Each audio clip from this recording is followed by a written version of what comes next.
Hello, welcome to another video of machine learning. And in last video we already talked about how we can get the value of unknown variable, means the weight of the linear regression models. So we have linear regression models somewhat in this form. So we have y and it's depend on x, means the new unknown value of x for which we wanted to predict the value of y. And we have unknown variable which we call the matrix of coefficients, and it actually is a form of, it starts from I equals to 1 to m minus 1, and m is a order of the polynomial equation. And we have wt, and we have again a function which is basis function, we call it basis function, right? So this is the linear regression model.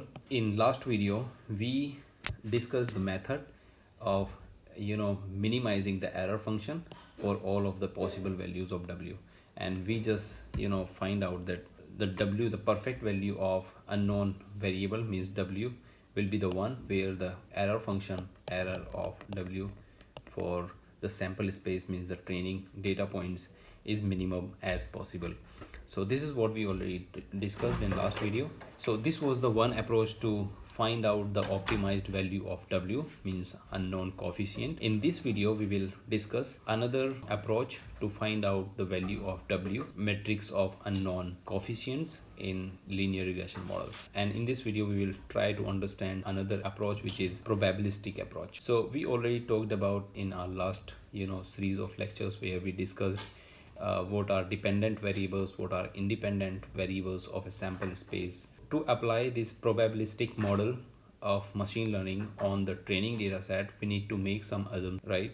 So the very first assumption is that all of the data points, means training data points into the training data set, must be IID. IID, what I mean by saying IID is that they must be identically independent distributed variables. So I have made a different video about what are the identically independent variables. So let me just reiterate. IID, there must be a condition that all of the, means one experiment which we are doing in this collection of this data set, when we are collecting x1, this should be independent from all of the other elements in this training data set. So what actually does it mean by all of the training data points into the training data set are independent from each other? This is what actually mean by independent. So the very first assumption we need to make while implementing this probabilistic machine learning model, we must assume that the data points in the training data set must be IID, right? And once we are ready with this assumption, when we are confirmed that the data points collected into the training data set are IID, we will be ready to take it to further to apply some probabilistic fundamentals on top of it. So this is one assumption.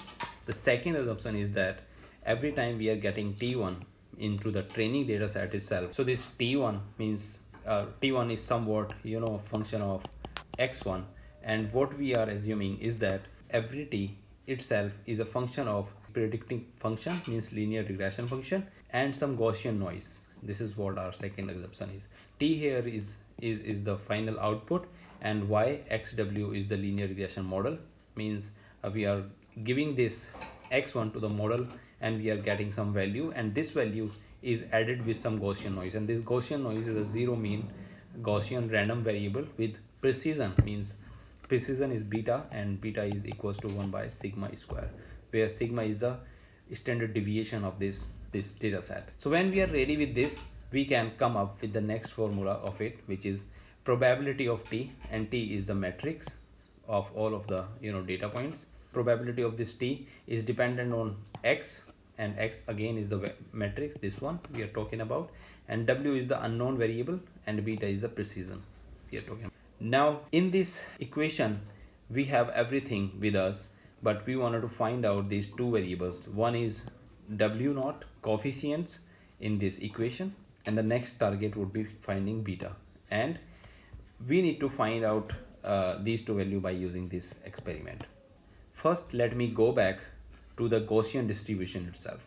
So for example, in a data set we have x, again we have different data point x1 x2 and same time xn, and at the same time we are getting t1, t2, t3 and tn as a output matrix of this, this experiment. And we are already assume that the data points which we are having are IID. So when these are IID, we can model these things into the Gaussian distribution function. Once we are ready with the Gaussian distribution, the probability of all of the data points is starting from x1 to xn, we can module this into a specific Gaussian distribution, right? And this is the Gaussian distribution function. Means this red line is a function which we can see it's a continuous variable function, and it's actually dependent on the sigma and the mu and the xn, the value of x, right?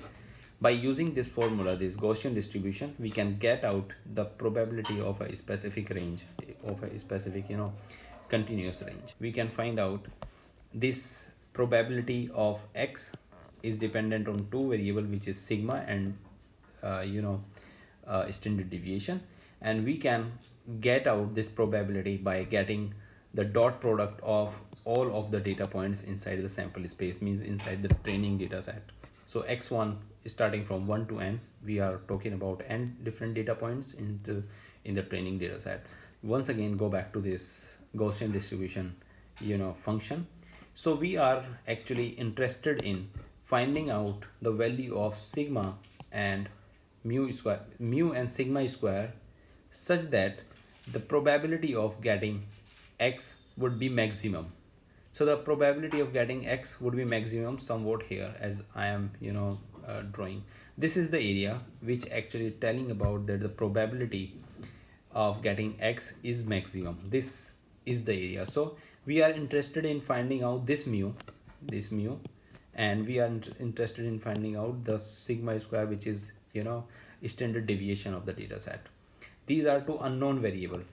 So we can find out the unknown variable of this data set by using some functionality into this equation. How we can find out maximum value of a function? There is a method by which we can find out the maximum value of a function with respect to two different variables. So we have a specific algorithm by which we can find out maximum value of a function with respect to unknown variable by using argmax of the function. So this is what we are doing. We have this function and we are applying argmax algorithm on top of this function with respect to two different unknown variable, which is mu and sigma square. What is argmax? It's a type of getting gradient of the function with respect to two unknown variable. Let me talk a little bit about the gradient. So how to find out gradient of a function? For example, we have a function fx, 3x square plus 2x or something, right? This is a function. The form of the function is something like this, right? We have x in the form of x and we have fx itself. So for example, if someone is asking us that what is the gradient of this function at x equals to 2, we have for example 1, we have for example 2, this is 2. So how we can calculate gradient of a function at a given point? So the gradient of a function at a given point is actually slope in the tangent line. So we have x equals to 2, we are talking about the gradient at x equals to 2. So let's draw a gradient line here. Let me change the color, right? So this is the line, this is the gradient line. It is just going something like this. So we are interested in the slope of the gradient line when we are talking about gradient of a function. So what is the slope of this? So slope would be something like this. It is change in x and it is change in y, right? So the gradient of this fx equals to 2 would be change in x, change in y at x equals to 2. This is what we call gradient. So this is a change in a slope with the tangent line. This is what we are talking about if we are talking about how we can calculate maximum point of a function with respect to a given variable. So for example, let me once again draw this function, and visually what is the maximum of this function? So it would be somewhere here. The tangent line would be perfectly horizontal at that point, and this is what we are interested in. So what does it mean by tangent line perfectly horizontal? It means that the gradient at this specific fx would be 0. Means change in x and change in y means this change, because we are talking about gradient. So change in x is equals to 0. change in x is equals to 0. That's why that is the only condition where we will get maximum value of this function, means gradient of this function would be 0. This is where this x would be telling us the maximum location of this function. Exactly same argmax function is telling us. So we have this function, we are actually going to fetch out the argmax of this function with respect to sigma and mu square. Here, as you can see, we are setting up the gradient of this function equals to 0. There may be a case when we are having millions of training data set, means n would be very large quantity, so calculating this specific function would be very tough for us. It would be big job to do it. It doesn't matter we are doing this calculation manually on our book or somewhere, or we are doing this calculation in our computer system, because it is going to take a lot of space, a lot of resource, right? We need to have some another technique to do this. And how we are doing it, we are actually taking some monotonic function. Let me talk about what is monotonic function. Monotonic function are actually the functions which are following the same same shape of the function. So for example, we have a function and we have some function like this, right? This is the function I'm just talking about. If we talk about what is the monotonic function of it, so monotonic function could be somewhere here, but the shape of the function would be exactly same like the main function. This is the main function and this is the monotonic function. So the monotonic function shape and the main function shape would be exactly same. We are not changing any shape in it. And the perfect example of monotonic function is the log of the function itself. Here you can see we are taking log, we are talking about log ln, and this is what we are doing. We are setting gradient equals to 0, and again, because we have two unknown variable, we need to find out. So we are actually interested in finding out the value of mu, means mean at the maximum likelihood point, as well as the sigma square, means standard deviation. So how we can do it? Set gradient of this function with respect to mu. So setting log of this function px only with the mu, with respect to mu, this is what we will get. We already know that this px with respect to mu is a Gaussian distribution function. This is what we are doing. We are just setting up Gaussian value distribution function here, and when we will solve all the equations, this would be our final outcome. This is what would be the mean of the data points which we have as a training, right? And if we repeat the same thing with respect to sigma square, this is what we will get. So when we have number of x, x1, x2, xn, right, and we were interested in finding out the maximum likelihood point of this data set, we come up with the formula of mu, means unknown variable of the equation, and at the same time standard deviation of the system. This is what we get. We can apply the same fundamentals, exactly same fundamentals, onto this equation, right, where we assume that the data points, means the final outcome of the training data set, is somewhat addition of the predicted value as well as the some Gaussian noise. This is what we are assuming, and we apply the same probabilistic fundamentals which we have applied here to find out the value of w, which is unknown coefficient matrix for us, as well as the beta, which we already talked about it, inverse of standard deviation. When we will go ahead with this application of finding out argmax and setting up gradient of this function to 0, this is what final outcome will be. So this unknown variable, which is WML, maximum likelihood, would be a function of basis function itself, as you can see right now on the screen. So this is the design matrix, means we are actually talking about the design matrix. This is, you can say, theta, and it is a mixture of basis function, means this is the first row of the training data set, which is x1, this is second row of the training data set, and the same time this is the n row of the training data set. Once we are ready with this design matrix, we can put this value back to this equation. We will find out WML. This is what we come up with by using this probability function, right?